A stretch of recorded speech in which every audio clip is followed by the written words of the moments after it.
So, before proceeding to the topic, we must know what are high risk surgeries and what are the perioperative concern or complications related to them and how we can prevent them. So, what are high risk surgeries or what are high risk surgical patients? So, if we see the average mortality within 30 days of any surgery is approximately between 0.7 to 1.7%. But in a small group of patients, it accounts more than 80% of that, but only 12.5% of the surgical procedures. So, these patients are actually undergoing the high risk surgeries with expected mortality of greater than 5%. So, this high risk surgeries may be related to the patient related factor or maybe the surgery related factors. So, high risk, if we talk about the surgery related factors, it depends on the invasiveness of the surgery, extent of surgery, duration of surgery, blood loss during surgery, and if the surgery is a cancer surgery, intra-abdominal surgery and surgery with peritoneal swelling, multi-cavity surgery and the emergency nature of the surgery. While we discuss the patient related factors, patient with cardiac disease like patient with severe valvular dysfunction, patient with severe arrhythmias, patient with perioperative, patient with coronary artery disease and patient with respiratory compromise, maybe patient with COPD or other respiratory compromise, that are the high risk patients. And patient with low MATS level, patient with high NYH grading, so these are high risk patient. Also, the extensive of the surgery planned for carcinoma involving the bowel anastomosis, when there is acute massive blood loss, when age is more than 70 years, patient with septicemia, patient with respiratory failure, acute abdominal catastrophes, acute renal failure, these all are the patient related factors that have impact on perioperative outcome. Now, we all know the complications are not the exceptions. So, complications occur in 25% of the patient with high risk surgeries, but we cannot say in which patient the complication will happen. So, there is a need of monitoring or technique in the perioperative period to reduce the surgeries, but there is wise saying that it is not the monitor that makes the difference, it's the clinician and the decision he or she makes with the information provided that can change the patient outcome. So, this is taken from the Guyton textbook of medical physiology. The function of circulation is to service to need of the body tissue, to transport nutrient to the body tissue, to transport waste products away, to conduct hormones from one part of body to another, and in general to maintain an appropriate environment in all the tissue fluid of the body for optimal survival and function of the cells. So, to achieve this goal, we require two physiological objectives. Number one is perfusion pressure and number two is the cardiac output. So, there are some definitions of volume assessment during the perioperative period. Number one is euvolemia. Euvolemia is a state in which the vascular volume is adequate for filling of the heart and maintenance of an appropriate cardiac output to generate the appropriate oxygen supply for tissue need.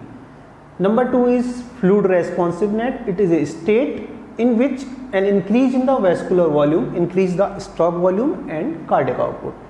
Number three is fluid overload. It is a state in which excessive accumulation of the fluid in the vascular system.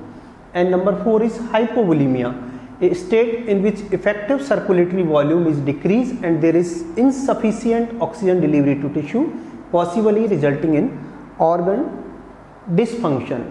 These definitions are very important to learn about the perioperative management of the fluid in the during the surgeries.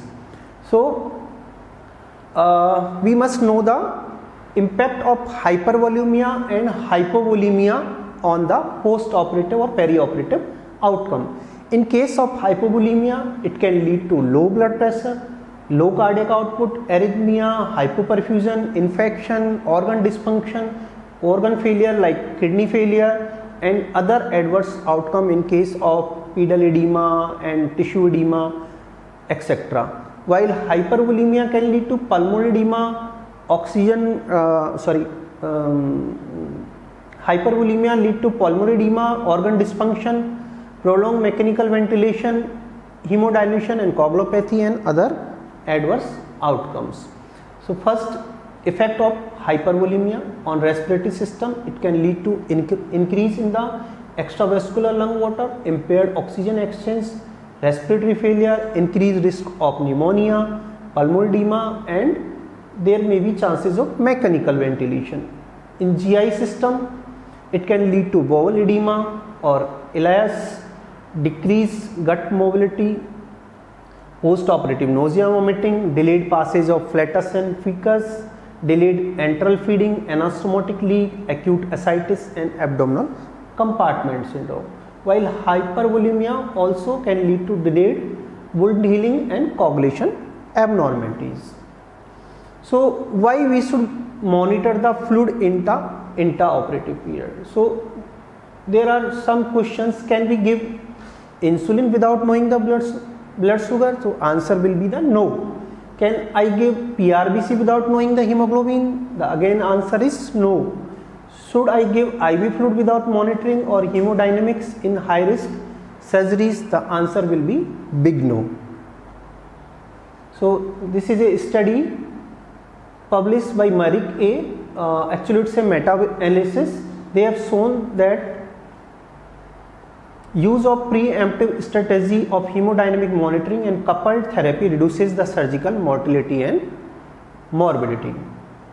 This is one more study that have shown that goal directed therapy in high risk surgical patients improves not only the short term outcome but also the long term outcome of the surgery. This is the study published by Lawrence Winworth. They have shown that not only the total number of complications, but also the total number of complications in a single patient decreases significantly in the perioperative period by using the goal directed fluid therapy. So our next question is what we should use to monitor the perioperative fluid status. So traditionally we are using the blood pressure, heart rate, central venous pressure. So are we practicing the substandard care? Because these are all known to the poor predictor or poor indicator of intravascular volume and cardiac output. So in a perioperative period, most of the weightage of crucial management is given to the intraoperative period. So coming to the traditional parameters or static parameters, number one is blood pressure and heart rate, second one is CVP or pulmonary artery occlusion pressure, and third one is urine output. Now we will discuss each one by one. So first is blood pressure and heart rate. Patient with subclinical hypovolemia or hypervolemia state often have normal blood pressure and heart rate because the stress response to surgery can increase the blood pressure. Also increasing the mean arterial pressure by increasing the SVR by systemic vascular resistance, although favors the maintenance of adequate perfusion to the heart and the brain, but perfusion to the organ like kidney, GI tract and the skin may be reduced. That can lead to the complications or due to the hypoperfusion of these organs. Also general or neuroaxial anesthesia may blunt these compensatory vasoconstrictive response to decrease the perfusion. And some patients may be on beta blockers and other cardiac medications that can interfere with the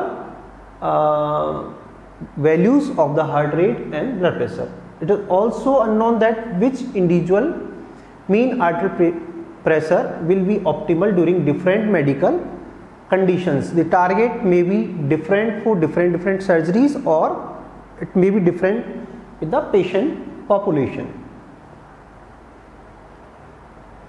So now we can say the hypotension is always pathological, but normotension may still means the patient has hypoperfusion. Blood pressure during the intraoperative period may be normal, but actually the patients may not have the proper tissue perfusion.